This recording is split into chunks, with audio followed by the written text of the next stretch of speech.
seems to fade, a new story emerges to spark the imagination. These Russian satellite photos displayed on the internet in April 2000 show an abandoned Air Force base 90 miles north of Las Vegas. To UFO believers, the base is known as Area 51. They're convinced Area 51 is a prison for captive aliens.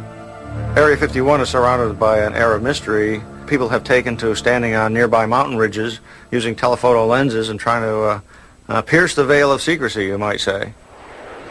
During the Cold War, Area 51 is used for experimental flights of super-secret, high-altitude stealth planes that are frequently mistaken for UFOs.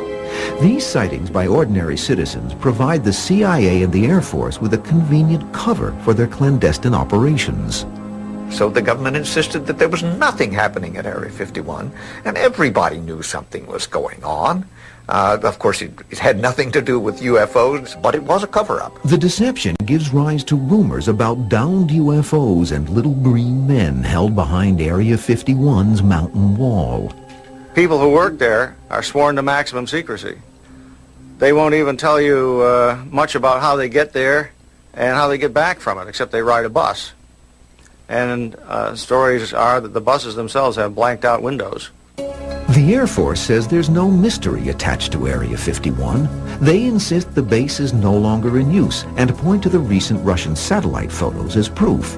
But UFO diehards cling to their belief that the government is covering up the truth. This distrust has its roots in a bizarre incident that occurred during World War II. In 1942, shortly after the Japanese sneak attack on Pearl Harbor, radar stations in California picked up signals from unidentified aircraft approaching Los Angeles from the sea. The Los Angeles air alarm, as it's become known, of February 1942, is very impressive because a number of unidentified aircraft were seen, including one quite large one.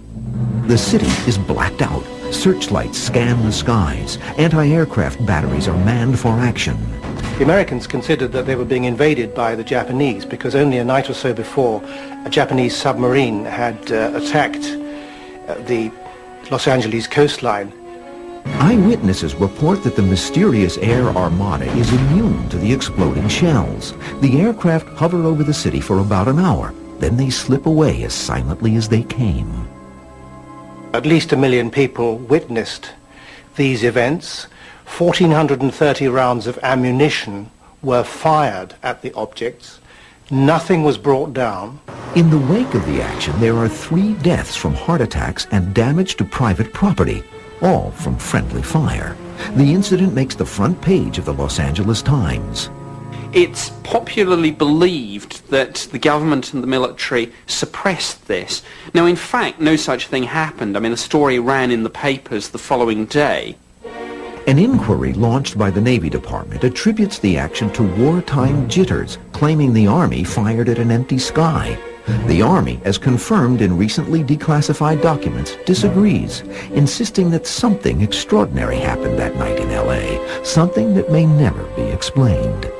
Certainly from a UFO standpoint, there was no need for them to cover it up because it was unprecedented. But clearly it was embarrassing to have to admit the existence of unexplained vehicles of unknown origin invading United States airspace over a major city. In July 1947, a mysterious flying object crashes in the desert near Roswell, a New Mexico town located near an Air Force base. This famous event is by now so riddled with government denials and distortions that the original reaction to the sighting is scarcely remembered. Nobody thought that this was a flying saucer from outer space. There was just wreckage, and the wreckage was of balsa wood and tape and bits of neoprene. The debris is confiscated by an Air Force intelligence officer, Major Jesse Marcel, who carts away the bits and pieces in the trunk of his car. The Air Force bungles its explanation to the public. The initial press statement that went out was that a flying saucer had been recovered and taken to Roswell Army Airfield. Later on, they said it was all a mistake. The Air Force retracts its statement almost immediately, declaring that the downed UFO is nothing more than a deflated weather balloon. talk of flying saucers in Roswell ceases. If you look in any UFO book, throughout the 50s, 60s and most of the 70s, you will not find a single reference to Roswell in there. So the military denial that this was anything more exotic than a weather balloon was actually a story that stuck. For 30 years, the Air Force's denial is accepted by the public, leaving only hardcore UFO buffs to challenge the government's assertion that there was no cover-up at Roswell. There was a cover-up. The cover-up was of a project that even the authorities at the Army Air Base in Roswell were unaware of. The secret project is called Project Mogul. It's an ill-fated attempt by the Air Force to detect Soviet nuclear tests using microphones attached to high-altitude balloons that soar at 45,000 feet. The debris found at Roswell comes from one of these balloons. Project Mogul was secret. It's not clear that it was an important secret. I mean, unimportant secrets are kept just as tightly as important ones. That's sort of the military mind. Project Mogul remains a mystery for 50 years. By the time the Air Force finally discloses the truth, the Roswell legend has grown to include alien autopsies and UFOs hidden in government compounds. The dusty desert town no one had ever heard of becomes a profitable tourist attraction and a feeding trough for UFO addicts. For government intelligence agencies, Roswell is the beginning of a long, sometimes disastrous involvement with UFOs.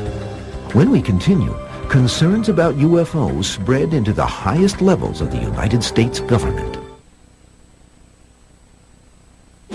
In 1948, UFOs claimed their first martyr. Captain Thomas Mantell and 3 other National Guard fighter pilots are on a routine flight from Kentucky to Georgia when they're ordered to pursue an unidentified flying object.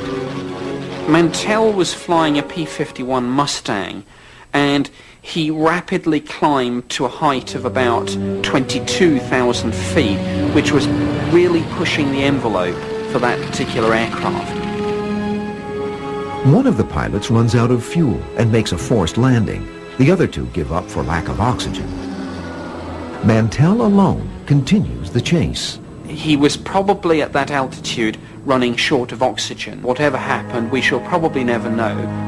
The control tower records this final message from Mantell, coming up on what appears to be a metallic object tremendous in size directly overhead and slightly above. A few hours later, wreckage from Mantell's plane is found strewn across an open field. This was the first time, as far as we know, that a pilot had lost his life in the pursuit of an unidentified flying object. The official report states that Mantell died chasing a weather balloon, or perhaps he mistook a distant planet for a UFO.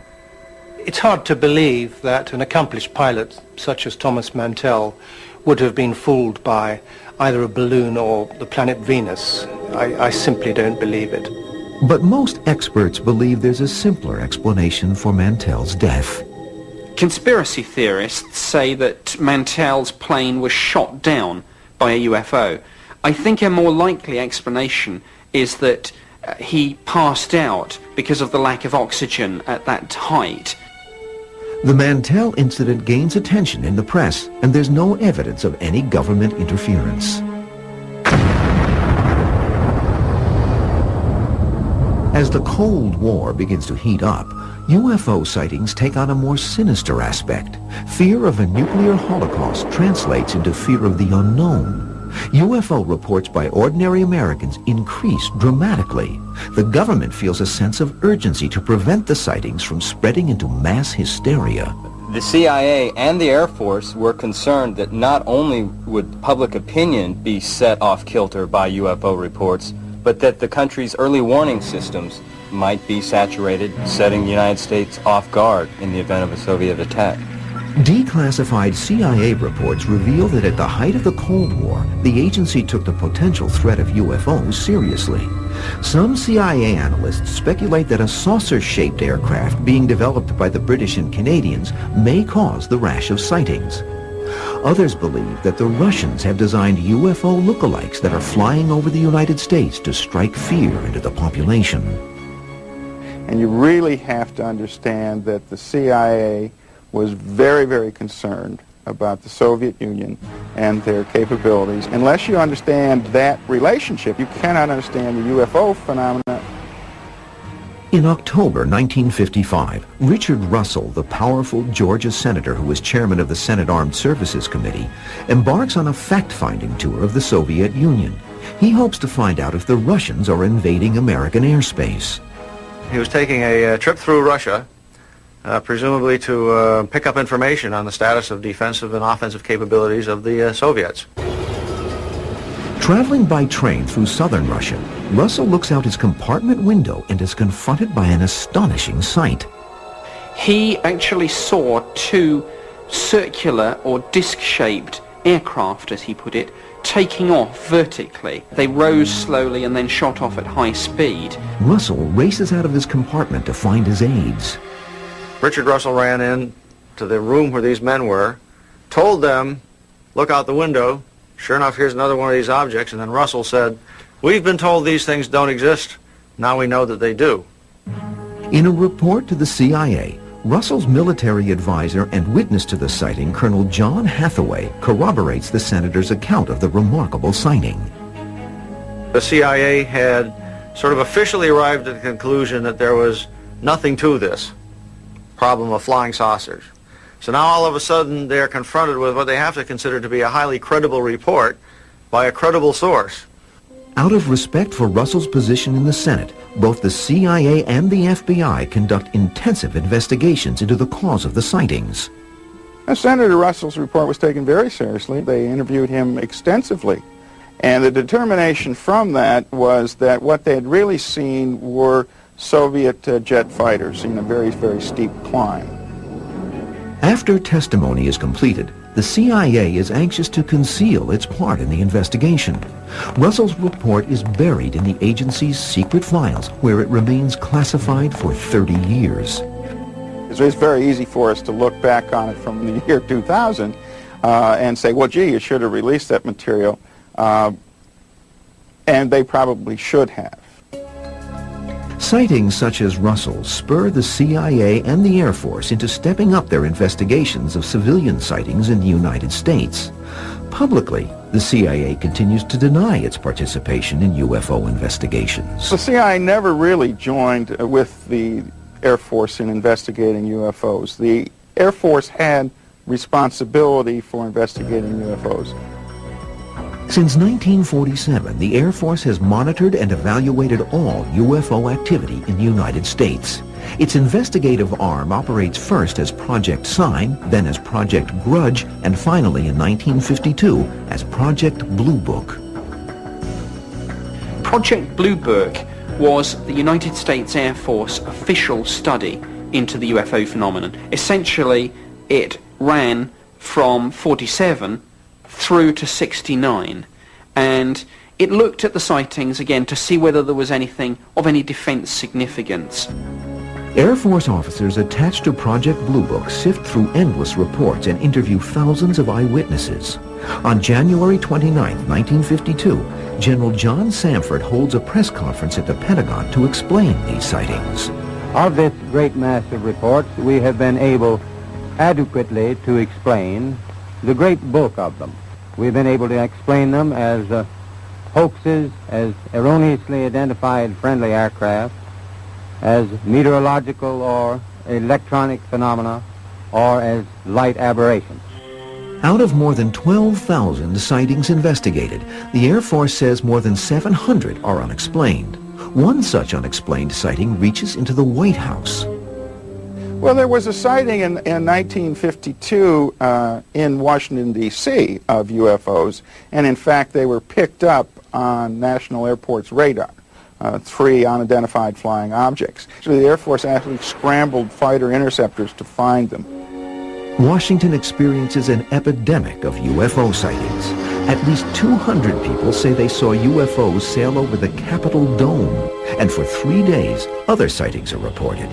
The reports reach CIA Director Walter Bedell Smith, who is quoted later as saying, If it was one chance in 10,000 that this was true, we had to identify it and examine it because the national security of this country was at stake. Now, this did disturb the Truman White House, and they began to look into this phenomena, and the Air Force then determined that it was a very natural phenomenon called a temperature inversion.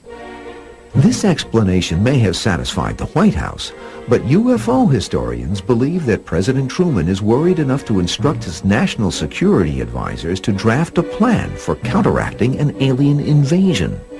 The threat, real or imagined, soon passes, but the CIA and the military increase their surveillance of UFOs. When we continue, a CIA investigation becomes a comedy of errors after two elderly sisters record a message sent to them from outer space.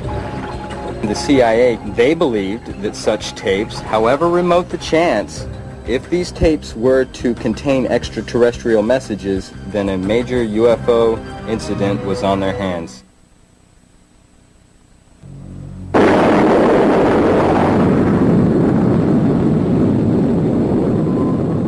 During the Cold War, Americans live in a climate of uncertainty, fearful that the world is moving quickly towards Armageddon. The U.S. government faces the dilemma of trying to minimize those fears, which now include UFOs. A major concern for the CIA was that the UFO phenomenon and any mass hysteria that would come with it would set the American public off balance and make them vulnerable to Soviet propaganda. A steep climb in UFO sightings creates confusion among government intelligence agencies, particularly the CIA. For all its know-how, the agency often has no explanation for the origin of unidentified flying objects. They didn't have the sophisticated computers and satellites and technology to allow them to detect what this is or track it. So they had to make excuses as to what was being seen in the sky so as not to alarm the public. The CIA is obsessed with the idea that UFO paranoia, if unchecked, could mushroom into a national crisis. CIA agents posing as Air Force officers are sent across the country to disparage sightings and discredit witnesses. The agency, by its charter, is banned from operating domestically. In order to contact American citizens, often the agency would employ military cover. The agency uses the mass media to dissuade the public from believing in UFOs and establishes a scientific board of inquiry. The CIA became so concerned about national security implications of UFOs that by late 1952 we actually established a scientific panel of civilian scientists to look at this phenomena and see if there was any validity to the idea that it was either Soviet weaponry or people visiting us from other planets. The panel is headed by California physicist Dr. H.P. Robertson. As with other government attempts to find answers to the UFO problem, the Robertson panel's findings will eventually come under attack by UFO believers who maintain that some of the panel members are acting as flunkies for the CIA. CIA convened the Robertson panel in 1953 to officially address the UFO question, but to do so covertly, as the CIA does most things.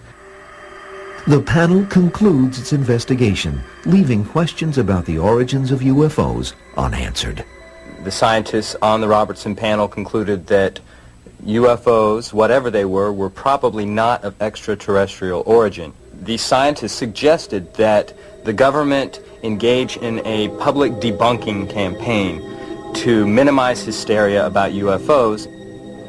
In its eagerness to keep a lid on public reaction to UFO sightings, the CIA in 1955 becomes entangled in an embarrassing controversy. The incident involves two eccentric sisters from Chicago, former vaudevillians named Mildred and Marie Meyer. The Meyer sisters made a recording of what they believed were space messages. These so-called space messages were nothing more than Morse code from a regular land-based transmitter. But the incident caught the attention of the CIA, which was investigating UFOs at the time. A CIA officer, DeWelt Walker, disguised in an Air Force uniform, is dispatched to interview the sisters. They were all excited that they had talked to an officer and that the government was interested in what they had found. Walker gets the Meyer sisters' recording and brings it to Washington, where CIA analysts confirm that the so-called space message is Morse code. The recording is classified as secret and hidden away in the CIA's files. For a while, nothing more is heard about the Meyer sisters. A few years later, civilian UFO researchers became interested in the case, began to dig for the facts, and faced obfuscation and distortions from the agency that turned what might have been a tiny little incident into a major UFO controversy. In 1957, Dr. Leon Davidson, a physicist and UFO researcher, gets wind of the Meyer story. He goes to Chicago and interviews the sisters. There he learns about Walker's visit and suspects the Air Force officer is really a CIA agent. Davidson hounds CIA officials to find out which agency conducted the Meyer inquiry, the CIA or the Air Force. He gets the runaround from both. And Davidson was no fool. So he said, look, something's going wrong here, tell me the truth. And he kept writing back, and the agency tried to explain, and they got themselves in deeper and deeper. The CIA steadfastly denies that Walker is a CIA employee. Then, to his dismay, Davidson is told that all the evidence pertaining to the Meyer sisters' investigation has been destroyed to conserve file space. Davidson is now firmly convinced that the CIA is involved in a UFO cover-up. Had they simply been able to tell him the truth and release the records to him, I think the whole thing would have gone away. Further controversy is stirred up in 1958 when a former Marine Corps pilot, Major Donald Kehoe, tells the media that there's a government conspiracy to hush up the truth about UFOs. Major Donald Kehoe was a great pioneer who stuck his neck out in the early days, championing the cause of the UFO situation. And he was the founder of NICAP, the National Investigations Committee on Aerial Phenomena, and drew to this organization dozens and dozens of highly qualified military personnel. Kehoe argues that the government has in its possession reams of evidence proving that UFOs, controlled by a superior intelligence, are currently in our midst. We are being observed by some type of device which is ahead of us, far ahead of us, and is probably controlled by a highly advanced superior civilization.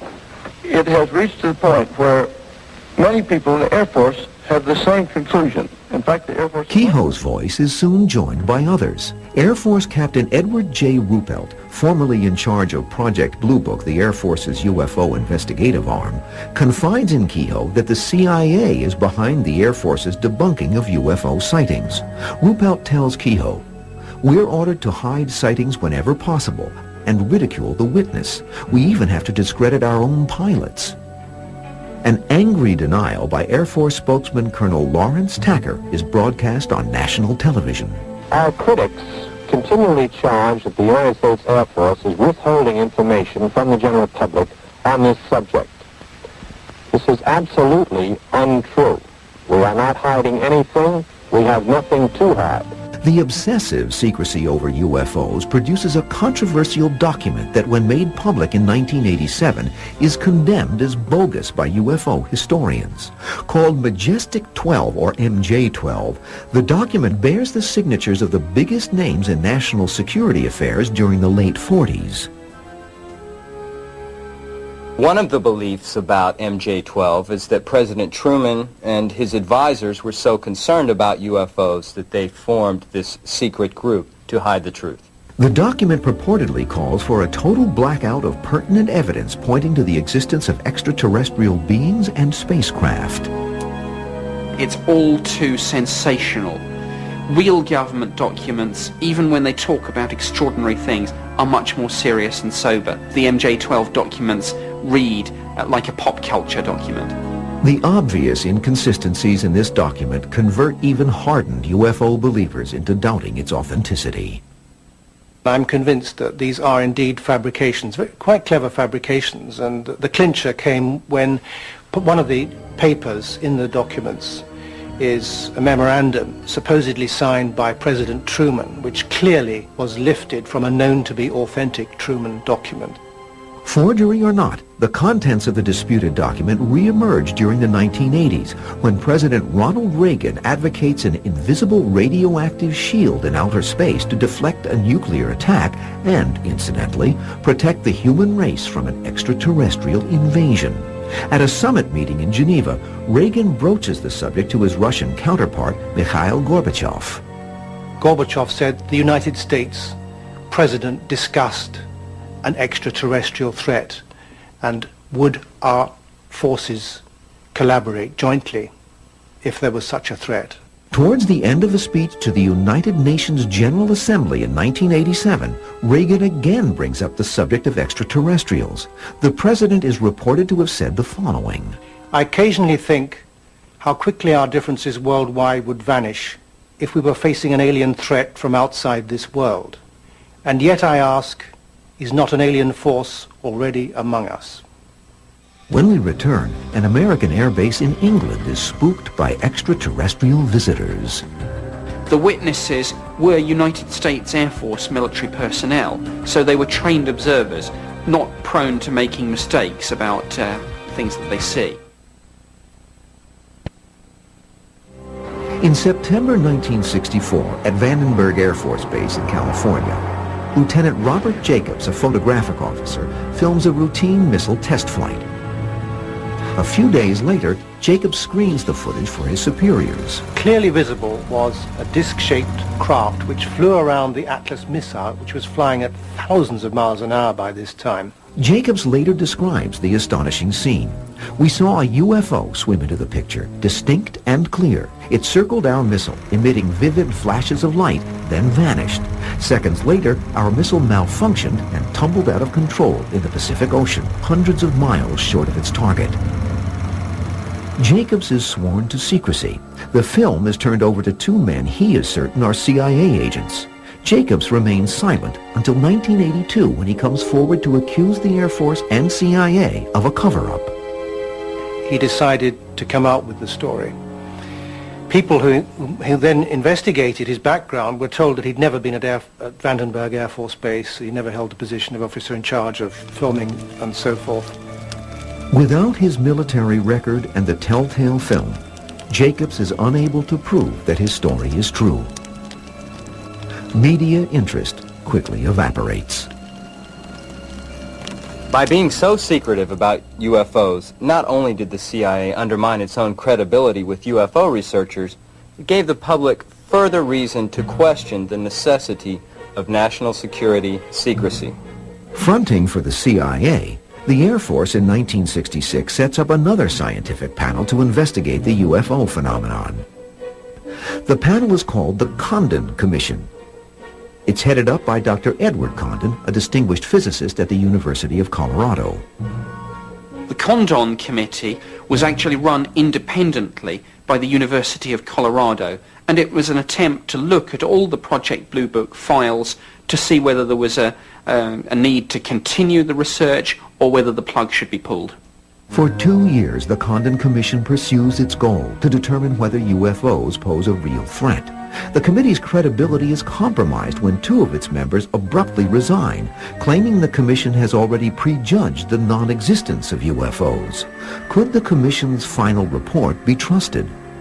By the time of the Condon report, the CIA and the Air Force had a very poor track record when it came to informing the public about these agencies' interests in UFOs. Therefore, it's not surprising that public skepticism would taint the proceedings. After conducting an intensive 2-year investigation, the Commission concludes that UFOs, even if they were to exist, are no threat to national security. The Commission recommends dismantling Project Blue Book. The Air Force, by now anxious to put UFOs behind them, will implement the Commission's recommendation and disband Blue Book. But doubts about the committee's objectivity linger to this day. It's difficult to say for sure whether the Condon Committee was truly independent. The United States Air Force may have dropped some hints that it was keen to get out of the UFO business. We'll probably never know. But the UFO controversy refuses to go away. In March 1966, reported sightings near Ann Arbor, Michigan trigger the interest of the CIA and the Air Force. Dr. Alan Hynek, an astronomy professor at Northwestern University in Chicago, is asked to investigate the sightings. Hynek, one of the key figures in the UFO investigations of the 60s, served as an advisor to Project Blue Book. He goes to Ann Arbor, where increasing numbers of people insist they've seen UFOs. Well, I wouldn't describe people that actually believe they saw UFOs as cranks. I think a lot of legitimate Americans believe they've seen something that they can't explain. The sightings continue for several days as more and more people get caught up in a frenzy of excitement. Hynek declares that the Michigan sightings are hysterical reactions to misunderstood natural phenomena, and the issue was laid to rest. But years later, Hynek reveals that he was pressured by a government intelligence agency, presumably the CIA, into coming up with a pat answer for public consumption to prevent panic over a possible invasion from outer space. Less easily explained is a bizarre incident involving American military personnel that occurs in 1980 at an airbase in southeast England, located in a place called Rendlesham Forest. Over a series of nights, UFO activity was witnessed by numerous United States Air Force military personnel. Some of them described lights in the sky performing fantastic maneuvers. Some of them actually saw a triangular-shaped metallic craft actually on the ground.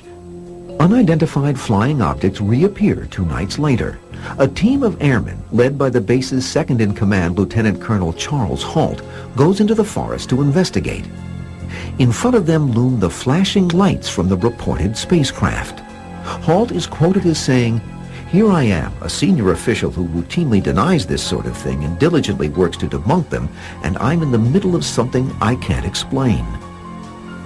Subsequently, people went to the site of this encounter and found indentations on the forest floor, and they found damage to the sides of the trees. There was undoubtedly something there, some solid craft.